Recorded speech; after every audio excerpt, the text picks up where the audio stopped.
Shalom saudara terkasih, salam jumpa bersama saya Romo Anselmus Amo MSC dalam renungan pada hari Jumat biasa pekan yang kedua.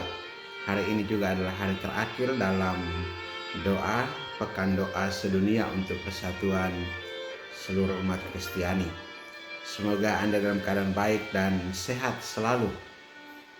Saudara, hari ini kita akan bersama-sama merenungkan firman Tuhan yang mengingatkan kita tentang perjanjian baru yang dibawa oleh Yesus dan panggilan kita untuk menjadi bagian dari karya keselamatannya. Saudara-saudari, seringkali kita mendengar tentang perjanjian antara Allah dan manusia dalam kitab suci. Tapi apakah kita sungguh memahami arti perjanjian itu? Hari ini bacaan dari surat kepada orang Ibrani dan Injil Markus mengajak kita untuk merenungkan karya Yesus yang menghadirkan perjanjian baru dan bagaimana kita dipanggil untuk mengambil bagian dalam misinya. Yang pertama, Yesus membawa perjanjian baru, Ibrani pasal 8 ayat 6-13. Surat kepada orang Ibrani menjelaskan bahwa Yesus adalah perantara dari perjanjian baru yang jauh lebih baik dibandingkan perjanjian lama. Perjanjian lama didasarkan pada hukum yang tertulis di atas batu, sedangkan perjanjian baru ditulis dalam hati manusia. Allah berfirman, Aku akan menaruh hukumku dalam akal budi mereka dan menuliskannya dalam hati mereka. Hal ini menunjukkan bahwa hubungan kita dengan Allah tidak lagi hanya berdasarkan ketaatan pada hukum, tetapi melalui kasih dan iman yang hidup di dalam hati kita. Apa artinya bagi kita? Yesus telah membuka jalan bagi kita untuk hidup dalam kasih dan pengampunan Allah. Kita tidak lagi terikat oleh beban hukum yang kaku, tetapi dipanggil untuk hidup dalam kebebasan kasih yang membawa kita semakin dekat dengan Allah. Yang kedua, panggilan para rasul menjadi bagian dari misi Yesus. Dalam Injil Markus pasal 3 ayat 13-19. Dalam Injil Markus kita melihat bagaimana Yesus memanggil 12 murid untuk menjadi bagian dari misinya. Mereka dipilih untuk tinggal bersamanya, diutus memberitakan Injil dan memiliki kuasa untuk menyembuhkan serta mengusir roh jahat. Apa yang menarik dari panggilan ini? Yesus tidak memanggil mereka karena mereka sempurna. Mereka adalah orang-orang biasa dengan kelemahan dan kekurangan.